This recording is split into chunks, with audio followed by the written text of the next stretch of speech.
The dust of the Diné is a patient thing. It settles in the lines on my Shima's hands, a fine red powder that tells the story of a lifetime spent coaxing life from arid land.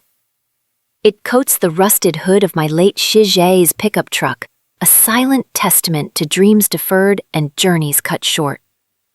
And sometimes when the wind whips mean and sharp across the plains, it carries the ghosts of our ancestors, their whispers a low, insistent hum beneath the everyday, grinding struggle of life on the reservation, a place of fierce, breathtaking beauty and equally fierce, soul-crushing poverty, a checkerboard of hope and despair laid out with the cold, geometric precision of a government that took our world and gave us back carefully demarcated fragments.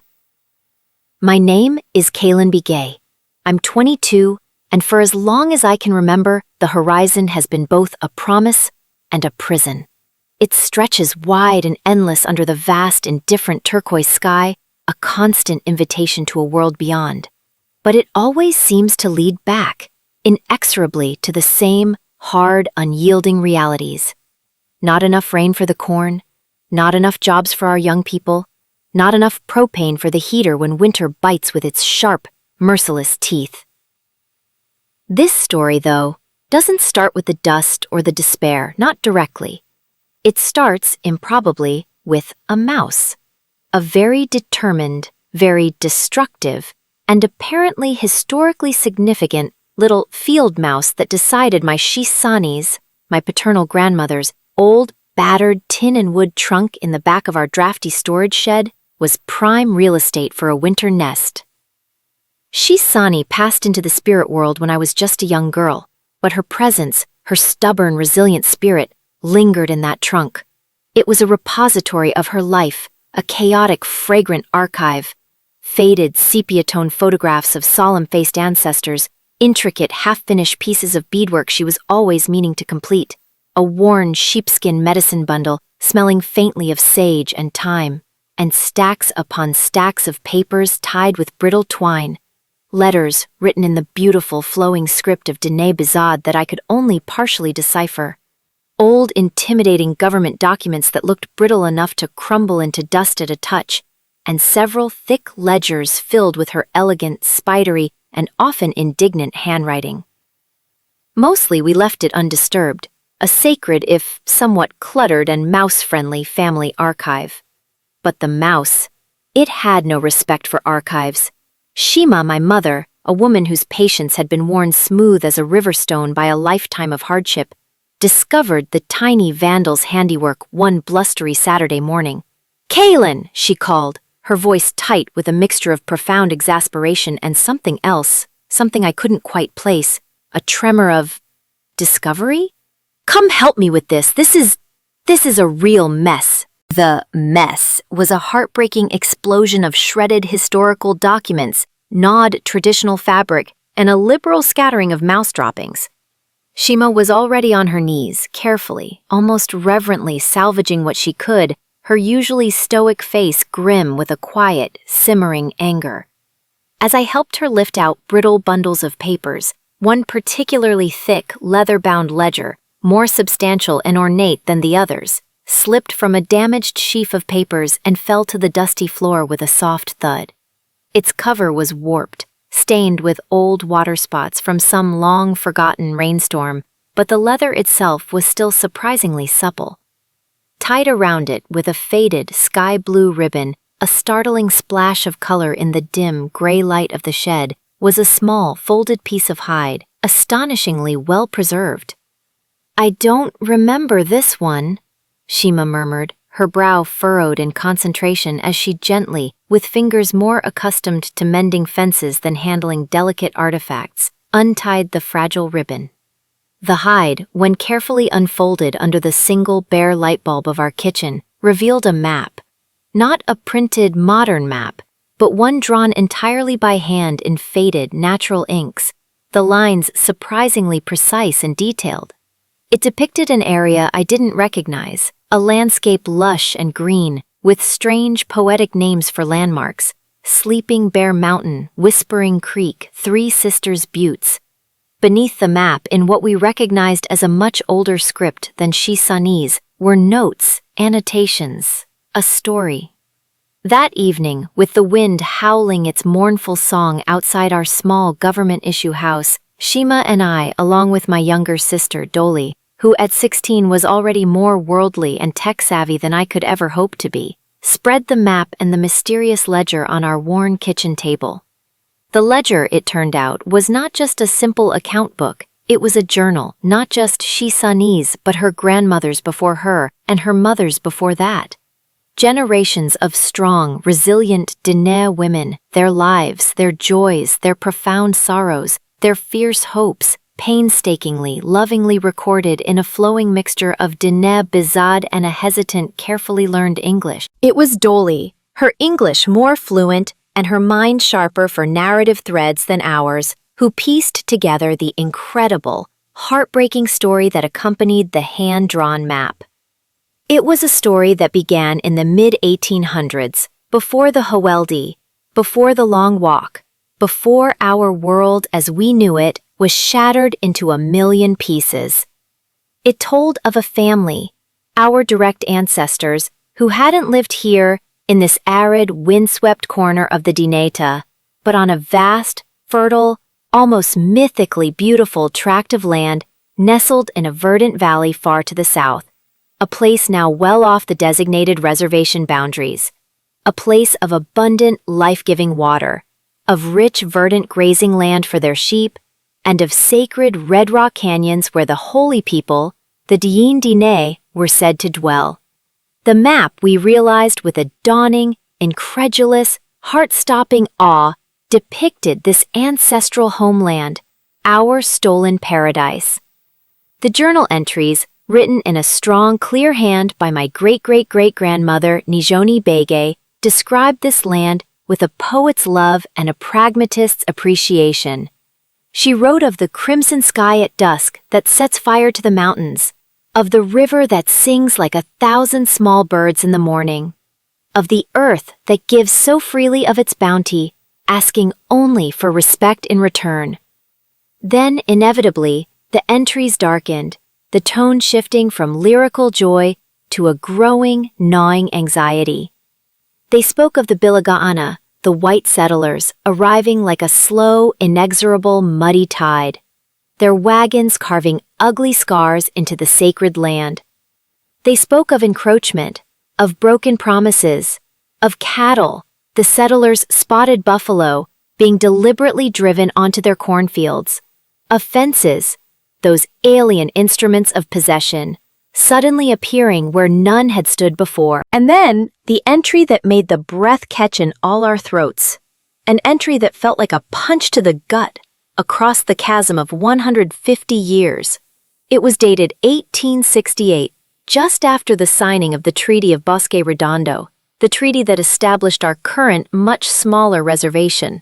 After the deep collective trauma of the Long Walk, Kaelen wrote, her script suddenly shaky, of a local land speculator, a man of profound arrogance and no discernible conscience, a man named Hezekiah Thorne, backed by a posse of armed local militia and waving a fraudulent, hastily drawn-up deed. Thorne had forcibly, brutally driven her family off their ancestral land. They were driven away at gunpoint, with only what they could carry on their backs. Their homes, their hogans, their winter stores burned to the ground behind them, the smoke a black stain against the pristine blue sky. The journal detailed their desperate, heartbreaking flight, the loss of 2 of their young children to hunger and a brutal winter disease, and their eventual, reluctant, soul-crushing arrival at the newly established reservation boundaries, a broken, dispossessed, and profoundly traumatized people. The map Kaelen had written in her final defiant entry was her last act of resistance, a way to preserve the sacred memory of their stolen home, a promise, a prayer, that one day her descendants would know the truth, would know what had been taken from them. She had hidden it, along with her precious journal, hoping against hope that it would survive the ravages of time and the systematic erasure of our history. Tears, hot and silent, streamed down Shima's weathered face as Dolly finished reading, her own young voice thick with unshed tears. My own heart felt like a cold, heavy stone in my chest. This wasn't just abstract textbook history. This was our history, a personal, visceral, still bleeding wound. The land described in Njoni's journal, so rich, so vibrant, so full of life, was a stark, almost cruel contrast to the hard-scrabble, water-scarce, resource-poor existence we knew. A reality shaped and defined by this single monstrous act of theft. And it had been stolen, illegally seized through fraud, intimidation, and violence. The following weeks were a blur of intense, obsessive research, fueled by a desperate, burgeoning hope and a cold, simmering, centuries-old anger. With the invaluable pro bono help of a young, idealistic, fiercely intelligent Diné lawyer from a tribal advocacy group in Window Rock, a woman named Tolikan, which means flowing water Yazi, we began to dig, to excavate the truth from the dusty, often deliberately obscured archives of the past. The old map, when compared with modern topographical surveys and historical county land records, was astonishingly, miraculously accurate. We found Hezekiah Thorne in the state archives, a notorious, well-documented figure in that region's early history, a man known for his ruthless, often violent acquisition of vast tracts of land, frequently through dubious, fraudulent means, particularly from displaced Native and Mexican families, who lacked the resources or legal standing to fight back. We found the official land records, tracing the ownership of the stolen valley from Thorne through a series of corporate shells and land deals to its current owners, a massive, multi-billion-dollar agricultural corporation with deep, powerful political connections and an army of high-priced lawyers. The original deed Thorne had used to seize the land? Tolikan, after weeks of painstaking, often frustrating, legal and archival work, finally unearthed a copy in a dusty, forgotten county courthouse archive in a sleepy southern town. It was, as Njoni's journal had so heartbreakingly claimed, a blatant, almost laughable forgery. It bore an X mark, supposedly made by our ancestor, a woman who, according to her own beautifully written, articulate journal entries, was not only literate in Diné script, but also knew a considerable amount of written and spoken English. The witnesses listed on the fraudulent deed were all known business associates of Thorne, one of whom we discovered with a grim sense of satisfaction was later imprisoned for an unrelated land fraud scheme. The evidence was compelling, overwhelming even. We had a clear, unbroken chain of ancestry. We had a meticulously kept, contemporaneous family history in the form of the journals. We had Njoni's hand-drawn map, and we had documented irrefutable proof of a fraudulent, illegal land seizure. We were, by every conceivable measure of historical and legal justice, the rightful heirs to a vast, fertile, and incredibly valuable tract of land. Our revenge, if we dared to dream of such a thing, was never about the money, though the land and its resources were undoubtedly worth millions. A sum that could transform not just our family's life, but our entire community. It was about something far deeper, far more profound. It was about reclamation, about restoring a stolen legacy, about honoring Njoni's incredible courage, her foresight, her unwavering faith in her descendants. It was about justice, not just for our own family, but as a powerful, resonant symbol for all Indigenous peoples whose lands, whose cultures, whose very futures were stolen through violence, deceit, and the color of their skin. Tulikan Yazi, her own eyes burning with a fierce, righteous fire, prepared our case with an almost obsessive dedication. She filed a formal, comprehensive land claim with the county authorities where our ancestral land was located, presenting our meticulously documented, almost unassailable evidence. Their response was a metaphorical, deeply condescending pat on the head. A letter, printed on thick, expensive-looking cream-colored paper dripping with bureaucratic indifference, arrived from the county attorney's office. It acknowledged our interesting and poignant historical narrative, but stated with a cool, dismissive finality that the significant passage of time, the complex chain of established land titles over the past century and a half, and the lack of definitive modern court-admissible proof made our claim, in their legal opinion, untenable. They deeply regretted our historical losses, but with no sense of irony whatsoever, considered the matter officially and permanently closed, dismissed, just like that. Generations of profound injustice, a mountain of carefully gathered evidence, a story of theft and murder and survival, swept aside with a casual bureaucratic wave of the hand. The old familiar anger, the sharp, bitter sting of being rendered invisible, of our history being deemed irrelevant, of our truth being labeled a mere narrative, flared hot and bright and painful in my chest. "They can't do this," Dolly whispered, her young face pale with a mixture of disbelief and pure, unadulterated fury. "The evidence is right there. They can't just ignore it." "They just did, Shima said, her voice heavy, weary, imbued with a lifetime of such dismissals, a lifetime of seeing her people's truths erased. "This is how it has always been, my daughter. The Bilagana's law is written to protect the Bilagana's theft." But this time, I thought, my own anger hardening into a cold diamond-hard resolve. It had to be different. It would be different. Kaelen Begay hadn't painstakingly preserved that precious map and our heartbreaking journal for us to simply meekly accept defeat at the hands of a smug county attorney. Tuli Khan was equally professionally incensed. This isn't just unjust. It's a blatant, arrogant disregard for the evidence and for the established principles of law, however flawed and biased that law might be, she fumed over the phone from her small office in Window Rock.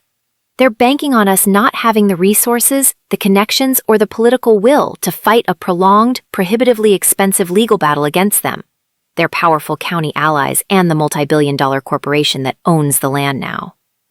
And she was right. We were a poor Diné family from the res. A legal battle of that magnitude would cost hundreds of thousands, if not millions of dollars. We didn't have that. It was an impossible, unwinnable fight by their rules.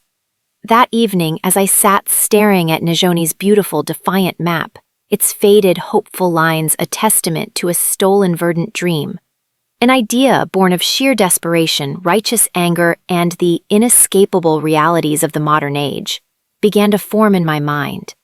We didn't have their money, we didn't have their political power, we didn't have their armies of lawyers, but we had our story.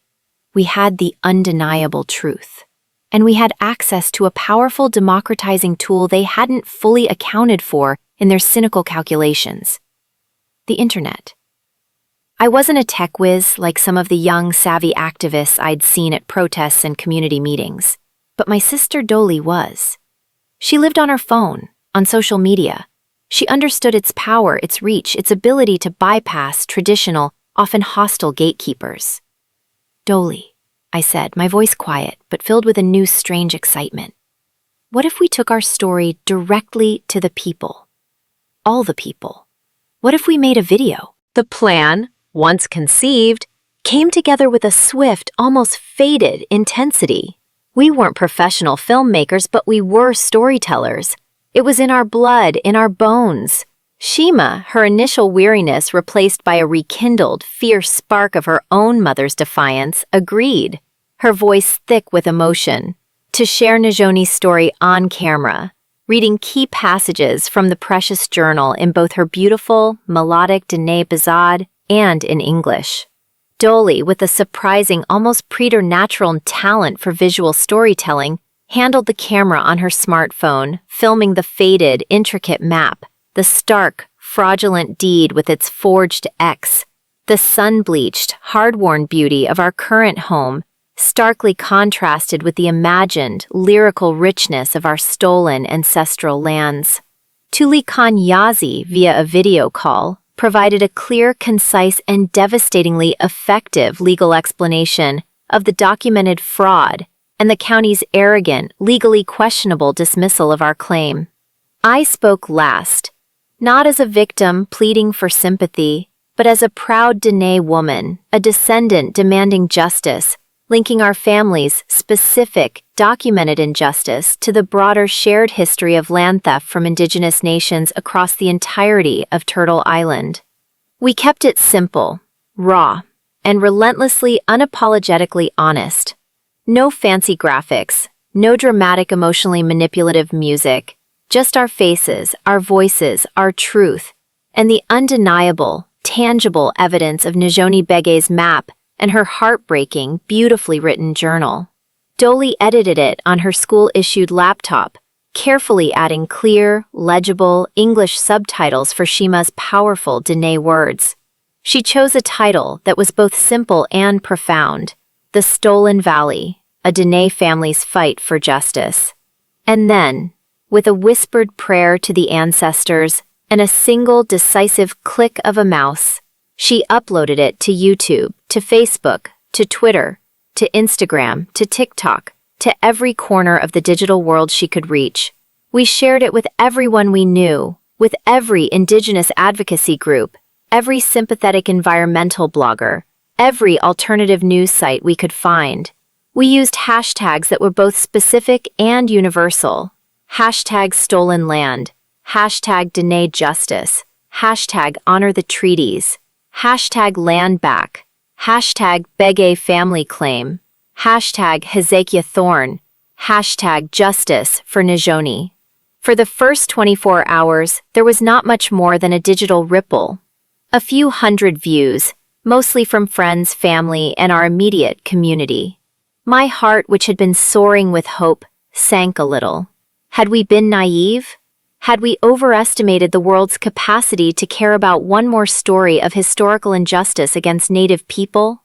And then, on the second day, the ripple became a wave. A prominent Native American activist with a massive online following shared it with a single, powerful comment. "This is not history. This is theft, and it is still happening. Watch this." Then an actor with indigenous heritage posted it to his millions of followers.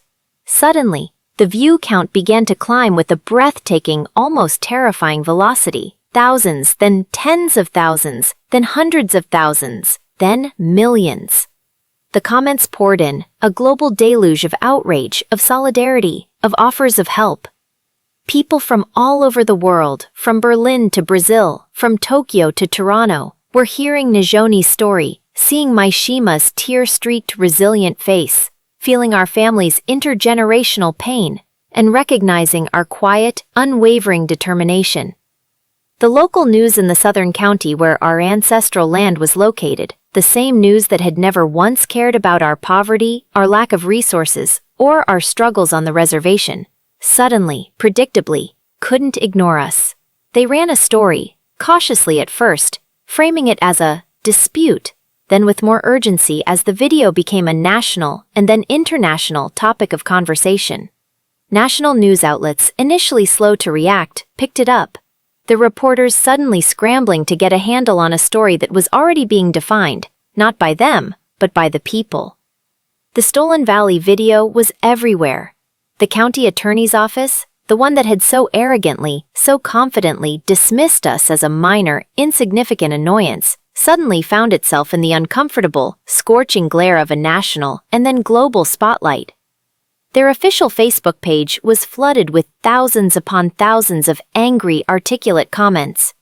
Their phone lines were jammed with calls from outraged citizens from every state in the Union.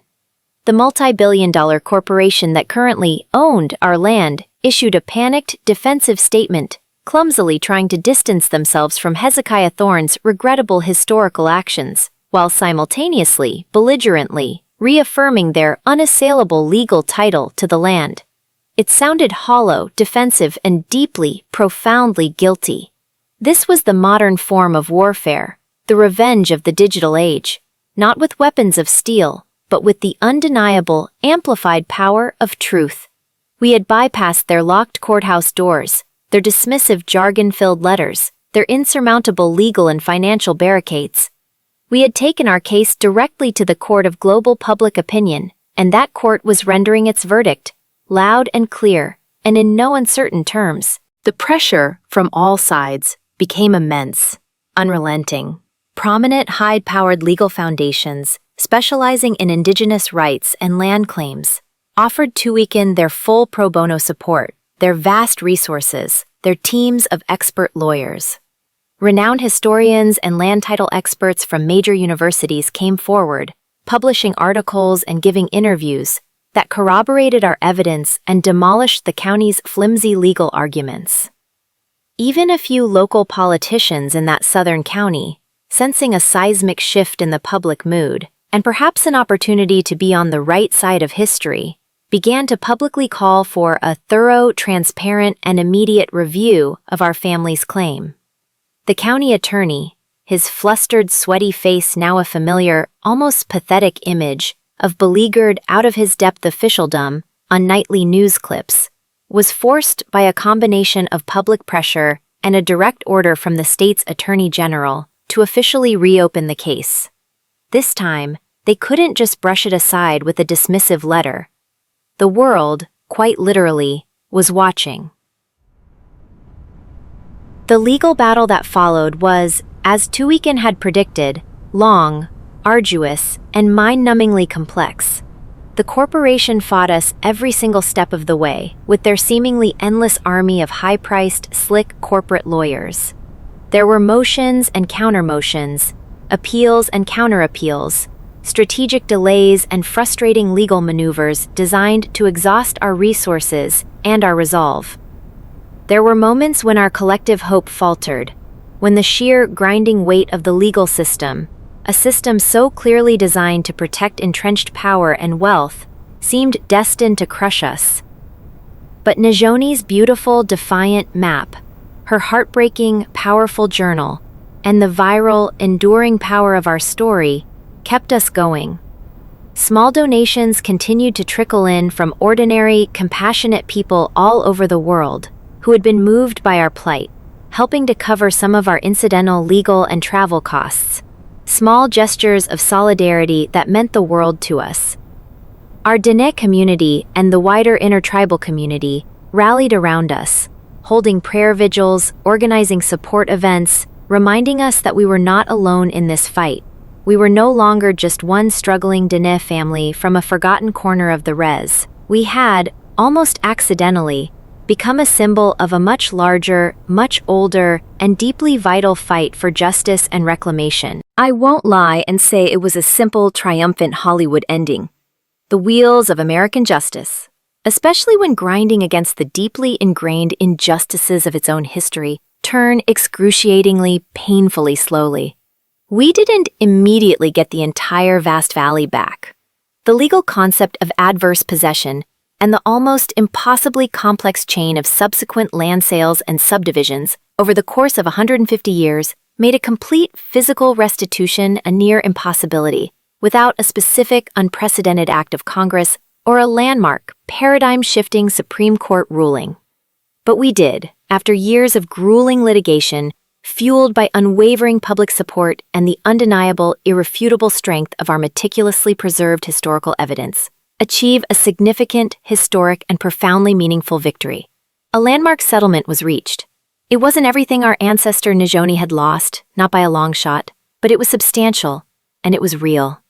A significant core portion of the ancestral land, including key sacred canyon sites and several miles of crucial riverfront land with invaluable water rights, was formally, legally returned to our family's newly established trust, to be managed in perpetuity for the benefit of our descendants and, we decided, for the wider Diné nation. The corporation also, as part of the settlement, paid a substantial multi-million-dollar monetary compensation, formally, publicly acknowledging the historical injustices and regrettable circumstances surrounding the original acquisition of the land. A carefully worded, lawyer-approved phrase that stopped just short of admitting their own ongoing culpability, but was in the court of public opinion a resounding victory nonetheless. More importantly, perhaps, our highly publicized case forced a long overdue, painful, but necessary re-examination of other historical land claims in that region and beyond. It set a precedent, however small, however contested, that the past could not simply be buried and forgotten, that indigenous oral and written histories, when supported by credible evidence, however old, deserved to be heard, to be respected, and to be taken seriously in a court of law. The red dust still settles on the Diné. Life here is still hard, a daily struggle for many. But now, when the wind blows across the plains, it feels different. It carries not just the mournful whispers of ancestors grieving what was lost, but also the triumphant, resonant echoes of Njoni's fierce, unwavering hope, finally, after so long, realized. It carries the faint, digital hum of a million voices from around the world, strangers who saw our truth and chose to stand with us, a global community forged in the crucible of a shared fight for justice. My Chima still has lines of fine red dust on her hands from her garden. But now, sometimes, when she looks towards the south, towards the land of the crimson sky, and the singing river that was stolen and then miraculously partially reclaimed, there's a new, brighter light in her tired eyes. Dolly is away at college now in California, studying both tribal law and digital media, already a fierce, articulate advocate, determined to help other families like ours navigate the complex, often hostile worlds of both the legal system and the internet. And I, Kaelen Begay, no longer see the distant horizon as just a prison wall.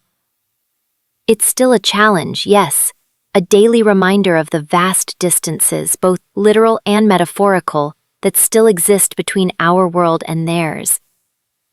But it's also, now, a testament to the enduring, almost unbelievable power of memory, the unyielding, unbreakable strength of family, and the patient, powerful, and deeply rooted justice that can, against all odds, bloom even from the most arid, most violated, most forgotten ground.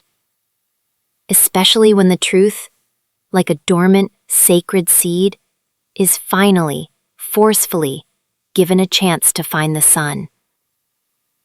The mouse in the shed, in its own destructive, chaotic, and ultimately serendipitous way, had unearthed more than just a dusty old map and a forgotten journal. It had unearthed a reckoning. And for that, perhaps, even a humble, destructive little mouse can be an unwitting and ultimately welcome instrument of profound, world-altering change.